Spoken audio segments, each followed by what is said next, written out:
네, 안녕하세요. 투트랙입니다. 돌아보니까 사업을 17년 차 하고 있게 되었습니다. 특히 온라인에서만 17년 차 하고 있었는데, 최근에도 온라인 비즈니스 쪽에 굉장히 많은 위기가 있었는데, 최근에 많은 그런 위기들을 어떻게 제가 극복을 했고, 그리고 그런 극복을 할 때 어떤 마음을 가지고 있었는지, 그런 것들을 한번 허심탄회하게 이야기해보는 시간을 가져보도록 하겠습니다. 일단 여러분들이 아실 만한 것들 중에 코로나가 있었죠. 대부분의 자영업자들은 이 코로나 때 거의 다 반토막 나거나 박살 났던 걸로 기억을 하고 있어요. 중국을 통해서 비즈니스 하는 게 온라인 쪽은 대부분 많단 말이에요. 국내 생산도 셧다운 됐긴 했겠지만은 중국도 셧다운 되면서 중국에서 브랜딩해서 가지고 오는 저희 회사 같은 경우, 중국에서 배대지를 운영하는 저희 회사의 경우, 그리고 중국 구매 대행을 했던 저희 회사의 경우 정말 큰 타격이 있었습니다.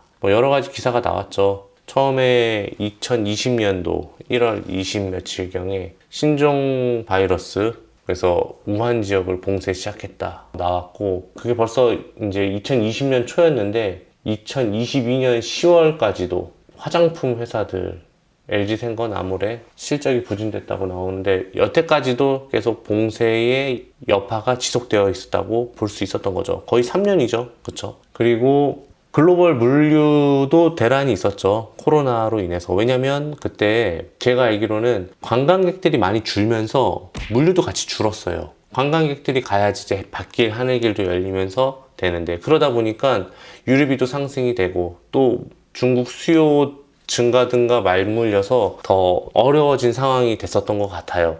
그런데 지금 코로나는 지금 생각해보면 저한테 되게 큰 기회였던 것 같아요. 왜냐면 이제 코로나로 인해서 밖을 나가지 않게 됐잖아요. 그러면서 밖에서 살 수 있었던 소비들이 전부 다 집에서 이루어지면서 온라인에 대한 좀 어느 정도 편견을 가지고 있던 사람들조차도 온라인으로 구매할 수밖에 없는 환경이 지속되면서, 저희가 이제 제품 수급은 초반에는 조금 힘들었지만 그래도 뭐 세계가 아예 멈출 수는 없잖아요. 그래서 일부 생산되고 이런 것들은 물건을 봐서 조달할 수 있었기 때문에 오히려 그때 저희는 좀 호황이 왔었고, 두 번째는 오프라인으로 비즈니스를 하시던 분들, 오프라인 관련된 회사를 다니시던 분들, 서비스직에 종사하시던 분들이 자의반 타의반으로 퇴사를 할 수밖에 없거나 혹은 퇴사를 결심했을 때 그분들이 온라인 시장에 오면서, 저 같은 경우는 이제 온라인 프로그램 시장, 그리고 B2B 회사 중에 저희가 수입대행 옹꿈사닷컴을 운영하고 있는데, 또 그 부분에서 또 새롭게 온라인 사업을 시작하려고 하신 분들에 대한 수요, 이런 것들을 같이 한 번에 맞물리면서 처음에는 절망을 많이 했지만 그 이후에 일련의 사건들로 인해서 오히려 덕을 본 계기가 아니었나 생각이 듭니다. 처음에는 가슴이 철컹하고 두근두근 했지만 또 이렇게 또 전화위복으로 잘 이어질 수 있었던 것 같습니다. 자, 그리고 그 이후에 또 이런 일들이 터졌던 것 같아요. 알리테무에 한국에 상륙하면서 국내에 있었던 온라인 회사들이 완전히 많이 힘들었던 것 같아요. 특히 중국에서 구매 대행 하시는 분들, 그리고 도매 사이트를 운영하시던 분들, 그런 분들이 알리랑 테무의 저가, 그리고 마케팅 비용을 과감하게 투자하면서 배송비를 공짜로 이제 주게 되면서 1,000원짜리를 사도 배송비가 공짜였던 것 같아요. 한창 저기 탕웨이님하고 마동석님이 엄청나게 광고해갖고 많은 신규 유저들이, 신규 셀러분들이 절망을 했던 시기가 잠깐 있었던 것 같아요. 저는 지금도 중국 구매 대행은 괜찮다고 보고 있어요. 오히려 신규 유저가 줄어드니까. 그리고 저희 쪽에서도 중국 구매 대행이 줄어들었지만 중국이란 나라가 매력이 없는 거는 아니거든요. 그럼 여기서 어떻게 타개해야 될까? 중국 구매 대행과 브랜딩과 어느 정도 교집합을 만든 로켓 그로스를 한번 해보는 것도 좋겠다라는 생각이 들더라고요. 중국이 이런 변화가 있을 때 우리 사업자들도 같이 변화를 일으키면 너무 좋을 것 같다는 생각이 들었습니다. 또 두 번째 사건을 볼까요? 여기 보시면은 5일 배송, 1,000원짜리 마트, 꽁돈 대첩, 정말 어마어마하게 저렴한 가격을 노출시켰고 한국 소비자들을 많이 유인을 했었던 것 같아요. 오히려 알리랑 테무로 인해서 알리테무를 이제 이용하시는 분들이 후기가 안 좋다 보니까 요즘에는 태무산 정우성, 테무산 혜린, 이런 식으로 많이 나오고 있어요. 오히려 알리와 테무는 이제 저렴한 상품을 저렴한 배송을 통해서 소비자들에게 공급을 했지만 저희 쪽에서는 오히려 브랜딩을 강화할 수 있었던 좋은 계기였던 것 같아요. 알리테무처럼 저가의 가성비 좋은 상품을 파는 것보단 조금 더 브랜딩을 강화해서 내 상품을 한번 팔아보는, 내 상품을 조금 더 디벨롭할 수 있는 좋은 기회가 됐고, 그걸로 인해서 오히려 제가 브랜딩을 조금 더 디벨롭할 수 있는 시기를 앞당기지 않았나, 그럼으로써 조금 더 내공과 경험이 늘지 않았나 라는 생각이 들었습니다. 알리템으로 인해서 많은 분들이 나도 온라인 사업 한번 해볼까? 라고 하다가 다들 그냥 하던 거 하자 라고 하신 분들도 많이 생겼고, 중국 구매 대행 하시는 분들은 많이 떠났어요. 저는 오히려 중국 구매 대행에서 알리테무 때문에 오히려 신규 유저들이 줄어서 기존에 잘 하시던 분들이 더 잘 되시는 그런 아이러니한 상황들을 몇 번 봤거든요. 그래서 이런 알리테무가 왔다고 해서 무조건 쫄기보다 분명히 우리가 공략할 수 있는 지점은 있다 라고 생각을 했으면 합니다. 그리고 또 하나 위기가 왔었죠. KC 인증을 이제 모든 상품에 대해서 받아야 되는 상품이 받지 않으면 직구조차 할 수 없다 라고 해갖고 이제 구매 대행 한번 뒤집어진 적이 있었어요. 그런데 저는 이 기사가 나왔을 때 많이 접해봤잖아요. 이런 내용에 예전에도 한번 있었었고 한 3일 천하로 끝날 줄 알았어요. 근데 아니나 다를까 4일 만에 해프닝으로 일단락됐죠. 이게 직구까지 금지시키는 거는 문제가 있어요. 왜냐면 소비자들의 선택의 권리를 막은 거잖아요. 우리야 이제 해외 구매 대행 업자니까 구매 대행을 막은 거면은 모르겠는데, 소비자들에게도 국내에서 살 수도 있지만 해외에서 직구할 수 있는 그런 권한까지도 다 막아버린 거니까 자가사용 목적인데 인증이 굳이 필요한가? 뭐 그런 부분에서 이제 이슈가 됐던 거고 4일 만 해프닝으로 일단락이 되었죠. 저는 이걸 보면서 무슨 생각이 들었냐면은, 야, 이거 다른 사람들은 다 포기하겠지만은 나 같으면은 인증을 받아갖고 한번 더 잘해봐야겠다 이런 생각이 들었고, 그리고 어중이 떠중이 경쟁자들은 다 떠나겠구나, 내가 인증 받아갖고 더 괜찮은 상품을 만들어서 진입장벽을 단단하게 만들면 이건 나한테 진짜 기회가 되겠구나. 오히려 저는 쾌재를 불렀어요. 중국 구매 대행 다 떠나가면은 내 브랜딩 상품과 유사한 상품을 하고 있던 사람들은 더 이상 인증받지 않은 상품이니까 판매를 못 하겠구나 하면서 너무 좋아했었거든요. 그러니까 여러분들 이런 사태를 보면서 무조건 하지 말아야 된다고 하는 것들을 하지 말면은 안 되고, 여기에서 생각의 전환을 통해서 여러분들이 할 수 있는 것들을 더 생각해서 위기를 기회로 만들어야 돼요. 그냥 표면 그대로 받아들이지 마세요. 액면 그대로 받아들이지 말고 여기에서 내가 더 기회를 찾아볼 수 있는 건 뭐가 있을까? 항상 위기는 기회와 같이 오잖아요. 이런 부분들을 여러분들이 좀 생각했으면 좋겠습니다. 자, 얼마 전에 또 정산 지연 이슈가 하나 생겼었어요. 아시죠, 여러분? Q10발 정산 지연이었죠. Q10이 무리하게 티몬과 위메프 등을 인수하면서 이제 고객의 정산금을 가지고 돌려막기 시전하다가 셀러분들이 어마어마하게 피해를 봤던 내용으로 알고 있어요. 아마 뉴스 기사가 자세히 안 나와서 그렇지 개별 사업자 셀러 일일이 하나하나씩 다 보면요, 되게 안타까운 일들을 겪고 있는 분들도 많을 거예요. 제가 알고 있는 분들 중에서는 7억을 정산 못 받았어요. 15억을 정산 못 받았어요.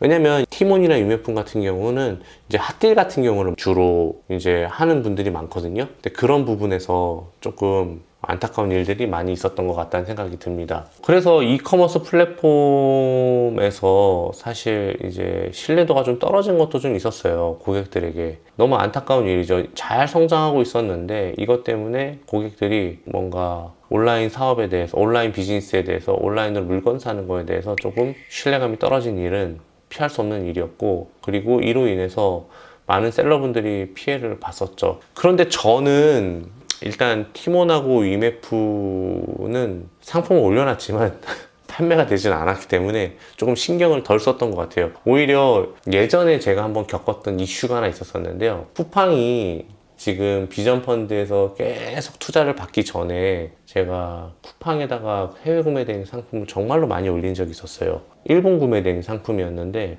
그때 하도 결제할 게 너무 많아서 밤 12시, 1시까지도 결제를 해도 집에 가지 못했고, 그리고 갑자기 그렇게 매출이 쿠팡에서 일어나니까 결제할 수 있는 돈이 없는 거예요. 그래서 집을 담보로 대출까지 끌어다가 결제를 했는데 쿠팡이 그때도 정산이 되게 늦었거든요.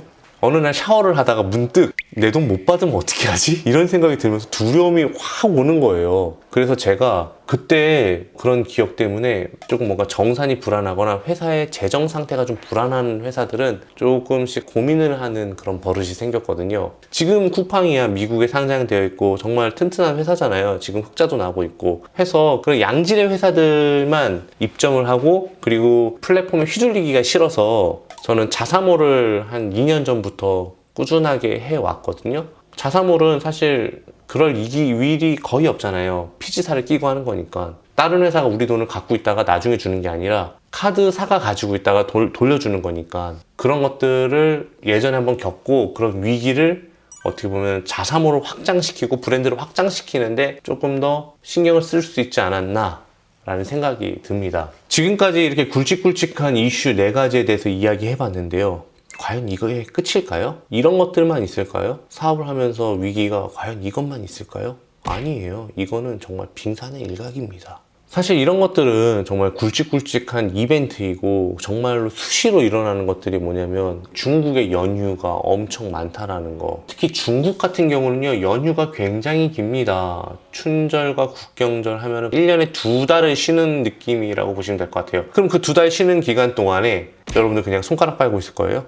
그러면 안 되잖아요. 그쵸? 그래서 중국을 베이스로 여러분들이 사업을 하시는 분들이라고 한다면 중국의 연휴를 반드시 챙겨서 재고 이슈, 품절 이슈 막아야 돼요. 그거를 처음에는 대책 없이 당해버리게 되면은 그냥 빈집 터는 느낌처럼 그냥 확 털려버려요. 그러다 보면은 다시 재고를 확보한 상태에서 내 상품의 순위를 보면은 품절된 기간이 오랫동안 있어서 밑으로 쭉 내려갔던 기간도 있고, 그리고 뿐만 아니라 뭐 지재권 관련된 거, 그리고 사업 초반에 잘 몰라갖고 뭐 마케팅 비용을 얼마로 설정해야 될지 모르고, 그리고 판매 수수료를 어떻게 설정해야 되는지 모르고, 뭐 그러다 보니까 역마진 나는 것들, 쿠팡이나 그리고 정상금 지연 사태 때문에 돈맥 경화가 와서 사업이 정말 휘청거리는 경우, 그런 경우 있을 수 있잖아요. 그리고 사업도 시즌 아이템으로 시작하신 분들은 사업의 비수기가 100% 옵니다. 여름에 선풍기, 냉방 관련된 걸 팔다가 추워지면 당연히 못 파는 거고, 그럼 또 겨울을 준비해야 되는데 잘못 손대 갖고 재고만 떠안고 봄, 여름을 맞이하게 되는 경우도 있고, 그리고 또 계정이 정지되는 게 가장 심각한 건데, 저 때는 사실 자사몰 기반으로 운영을 했기 때문에 계정 정지라는 말은 굉장히 생소하긴 한데, 요즘에 쿠팡과 스마트 스토어 의존율이 되게 높잖아요. UMF 티몬 사태로 인해서 더 의존도가 높아진 것 같은데, 사실 이거 계정 정지 한번 당하면 푸는 것도 정말 어렵고, 풀었다고 해도 공격적으로 못하게 돼요. 왜냐면 한번 계정이 정지를 당하게 되면은 3아웃이라고 한다면 한 번만 더 하면 더 이상 풀기가 어려울 수도 있고, 이 같은 상황을 만들고 싶지 않잖아요. 그러면 소극적이 되고, 소극적이다 되다 보면은 매출이 떨어지고, 떨어지다 보면 하기 싫고 이 바닥을 떠나게 되고, 이렇게 되잖아요. 근데 이 계정 정지도 어떻게 따져고 보면은 그럼 내가 국내만 할 게 아니라 해외로 갈 수 있는 기회가 되는 거고, 남의 지재권을 건드리는 구매 대행을 하거나 위탁을 했던 거라고 한다면 내 상품을 그냥 한번 해볼 수 있는 기회가 되는 거고, 그런 기회가 될 수 있거든요. 하여튼 여러 가지 이슈들이 이제 사업을 하면서 계속 생겨요. 하나 해결하면은 그냥 또 생겨요. 제가 아주 오래전 영상에 이런 얘기를 한 적이 있어요. 사업은 문제 해결의 연속이고, 이 문제를 해결해야지 수익이 생기는 거고, 수익으로 인해서 내가 성장을 하는 거다. 문제가 없을 수가 없어요. 문제 해결하라고 사장과 대표가 있는 거니까. 아셨죠? 그렇기 때문에 저희 채널에서는 이와 같은 이슈들을 많이 다루는 거고, 여러분들이 직접 한번 경험해 본 것도 필요하다고 생각을 합니다. 그리고 이런 것들을 혼자 끙끙 앓기보다는 온꿈사라는 커뮤니티라든가 이런 데서 같은 사업자들끼리 고민을 나누고, 이전에 해결했던 사업자들의 사업 일기를 통해서 유사한 문제라고 한다면 해결책을 가지고 한번 내 거에도 적용을 해보고 하는 게 굉장히 중요해요. 앞으로도 저희 채널에서는 계속 이런 관련된 사업을 하면서 어려운 내용들, 또 좋은 내용들, 기뻤던 것들, 슬펐던 것들 전부 다 다룰 예정이니까 꾸준히 잘 봐주시면 좋을 것 같아요. 자, 오늘 이렇게 위기를 통해서 이제 기회로 만드는 법, 그리고 앞으로 다가올 위기들이 어떤 게 있는지에 대해서도 한번 알아보는 시간을 가졌는데요. 여러분들에게 유익한 내용이었으면 좋겠습니다. 저도 이런 걸 옛날에 겪을 때는 되게 힘들었지만 지금 돌아보니까 이건 누구나 한 번쯤은 다 겪어야겠구나라는 생각을 하게 됐거든요. 원래 사실 그런 거 있잖아요. 모르고 맞는 것보다 알고 맞는 게 조금 더 대비할 수 있고 조금 덜 아프잖아요. 마음의 준비를 하니까. 여러분, 지금부터 절대로 쫄지 마세요.